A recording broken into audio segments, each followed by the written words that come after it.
Hello, this is Dr. Grande. Today's question is, can I analyze the case of Harley Dilly?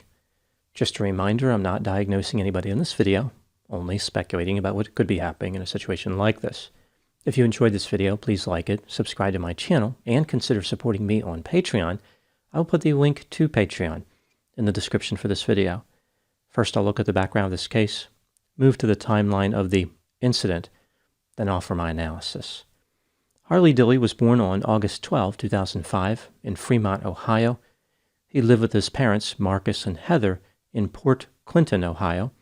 This is a town of 6,000 residents on Lake Erie, about 50 minutes east of Toledo. The town is a popular summer destination, and some of the houses are only occupied during that time. Harley struggled with a number of difficulties growing up. He had been diagnosed with autism spectrum disorder, attention deficit hyperactivity disorder, and oppositional defiant disorder. He may have also had various symptoms consistent with having been exposed to trauma. Harley was high functioning and was described as very smart. He was interested in sports and video games and had a few friends. He frequently posted on multiple social media platforms and dreamed of being a celebrity someday. Consistent with autism, Harley had restricted interests and preferences. For example, he only liked certain foods. He was also particularly averse to being dirty and frequently took showers. Behavioral problems represented a significant challenge in Harley's life. He would sometimes punch himself, bang his head, scream, use expletives, and be disrespectful toward others. His disruptive behavior was particularly noticeable when he did not get his way. The police had to be called on a few occasions due to Harley's behavior. Harley was not a big fan of school. He frequently found himself in trouble and would regularly pretend to be sick in order to avoid attending school. He had problems at home as well. On one occasion, he claimed that he had been locked outside of his house by his mother. It was not unusual for Harley to wander freely in the community. Sometimes he would disappear overnight. For example, there had been incidents where Harley would leave school on Friday and not return home until Saturday morning. In the fall of 2019, 14-year-old Harley Dilly was a freshman at Port Clinton High School. Now moving to the timeline of the incident. On Saturday, December 21, 2019, at about 11:50 p.m., Harley's father, Marcus, went to the Port Clinton Police Department and reported Harley missing.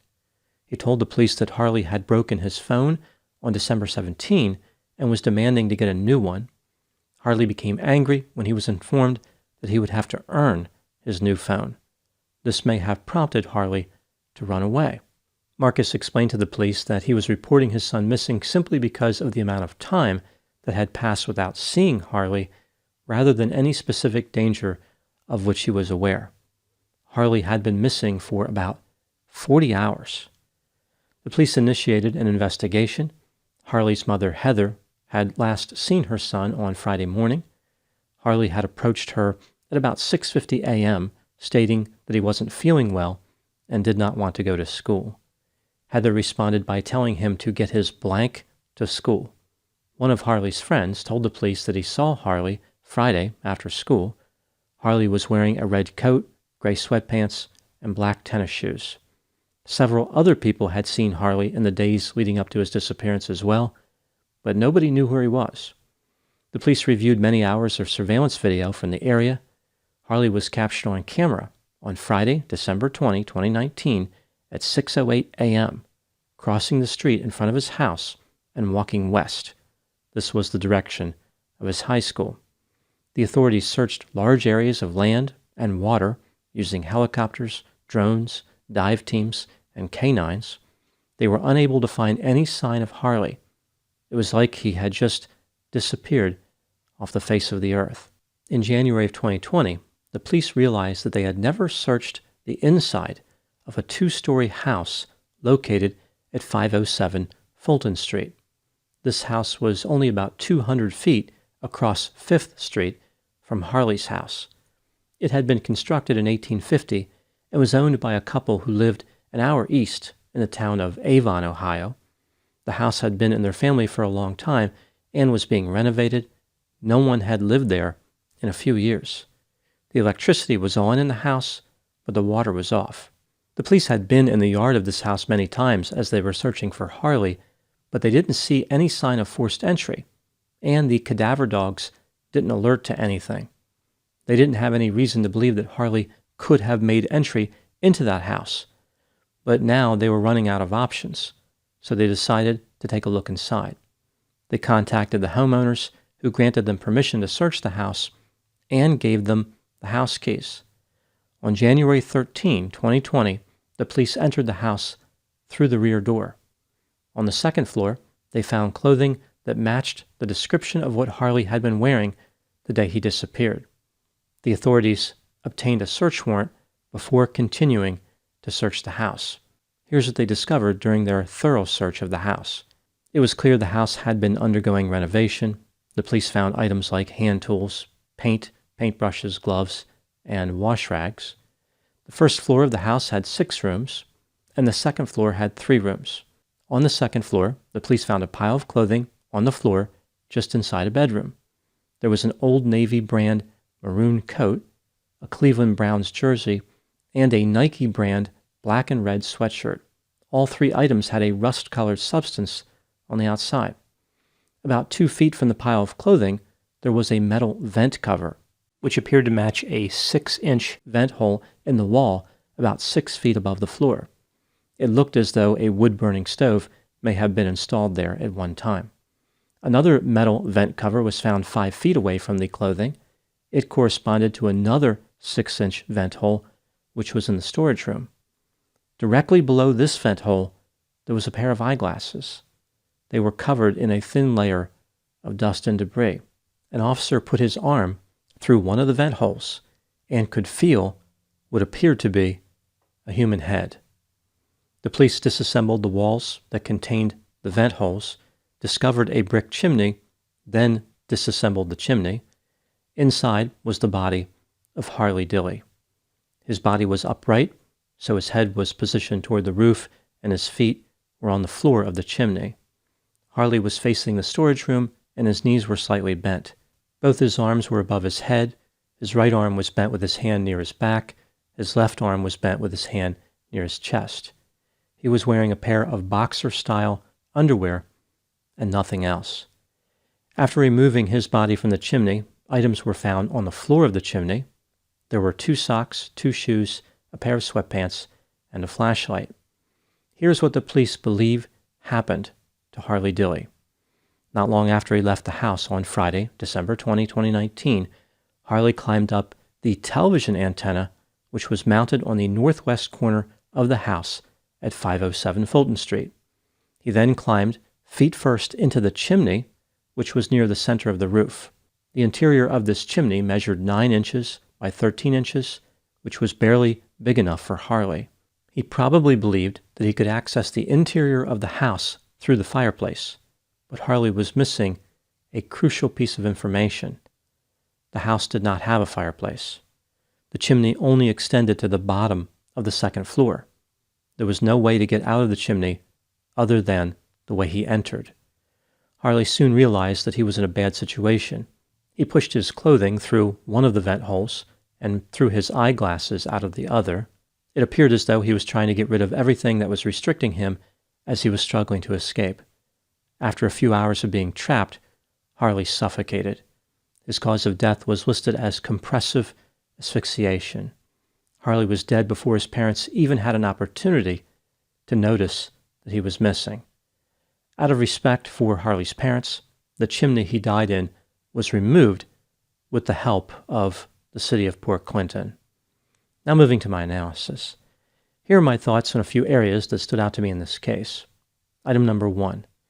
When investigators were initially searching the house, they did not detect any odor from Harley's decomposing body. They could only detect the odor after they broke through the chimney.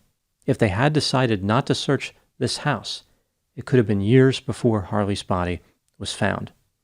There have been other cases similar to this, where it took years to discover what happened. A few examples: a 14-year-old male went missing in Los Angeles in 1977. In 2005, his body was found in a chimney of an abandoned house just a few blocks from his home. In 1985, a 27-year-old burglar went missing. In 2001, he was found dead in a chimney in a Mississippi shop. In 2008, 18-year-old Joshua Maddox went missing in Colorado Springs. In 2015, he was found in the chimney of a cabin. I have a separate video on that case. Item number 2, the case of Harley Dilly has generated a good deal of controversy. Some people believe that Harley was inside the house prior to his death, meaning somebody murdered him and put his body in the chimney. The support for this theory was so enthusiastic, protesters even showed up and accused the police of being involved in a conspiracy, like they were trying to cover up evidence. Investigators said that there were no footprints in the construction dust, no food wrappers, and no other evidence indicating that someone had been in the house. In one of the photographs taken by the police, Harley's coat can be seen hanging on a door. This has been cited by protesters as proof that Harley must have been in the house. There was no way he could have pushed the coat through the vent hole and had it end up on a door. The police explained this suspicious occurrence. They said the police officer who found the coat on the floor placed it on the door after picking it up. This was prior to the search warrant being obtained. The significance of the coat was not known at that time, or else it would have been photographed in its original position.